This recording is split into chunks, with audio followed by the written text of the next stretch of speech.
Hello everyone, এই ভিডিওতে দেখানো হবে কিভাবে আপনি একটি গ্রামীণ সিম থেকে অন্য একটি গ্রামীণ সিমে এমবি এবং মিনিট ট্রান্সফার করবেন বা পাঠাবেন। তাহলে চলুন আর কথা না বাড়িয়ে ভিডিওটি শুরু করা যাক। প্রথমেই আপনার মোবাইলে মাইজিপি অ্যাপটি ডাউনলোড করে আপনার নাম্বার দিয়ে লগ ইন করে নেবেন এবং পরবর্তীতে মাইজিপি অ্যাপটি ওপেন করার পর নিচে দেখবেন সার্ভিস নামে একটি অপশন আছে। এই অপশানে একটি ক্লিক করবেন এবং ক্লিক করার পর এখানে বেশ কিছু অপশন দেখতে পারবেন। এখান থেকে একটু স্ক্রল করবেন এবং এখানে অফার অ্যান্ড প্যাকেজের এখানে নিচে দেখতে পারবেন একটি অপশন রয়েছে ফ্লেক্সি প্ল্যান।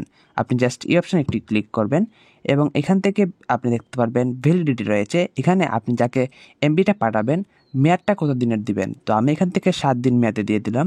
এবং রয়েছে ইন্টারনেট, আমি এখান থেকে কত জিবি এমবি পাঠাবো, আমি এখান থেকে দিয়ে দিলাম 7 দিনে 5 জিবি এমবি।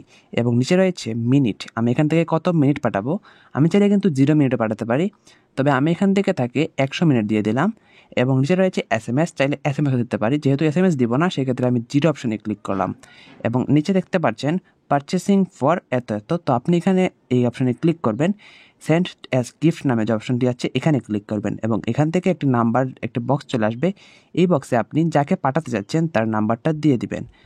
এখানে আপনি যাকে পাঠাবেন আপনি তার মোবাইলে এমবি মিনিট যাবে, কিন্তু আপনার মোবাইল থেকে টাকা কাটা হবে। আপনি যদি এটা ভেবে থাকেন যে আপনার মোবাইলে এমবি থাকবে এবং আপনি তাকে এমবি ট্রান্সফার করবেন, তাহলে হবে না। আপনার মোবাইলে টাকা থাকতে হবে এবং তার মোবাইলে আপনার এমবি যাবে, শুধুমাত্র আপনার নাম্বার থেকে টাকা কাটা হবে। তো টাকাটা দেখতে পারবেন নিচে দেখানো হবে অ্যামাউন্ট। আমার এখান থেকে এই অফারের জন্য 221 টাকা কাটা হবে।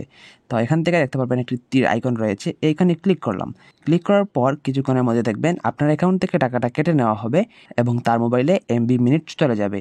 এভাবে আপনি গ্রামীণ সিম থেকে অন্য একটি গ্রামীণ সিমে এমবি এবং মিনিট ট্রান্সফার করতে পারবেন।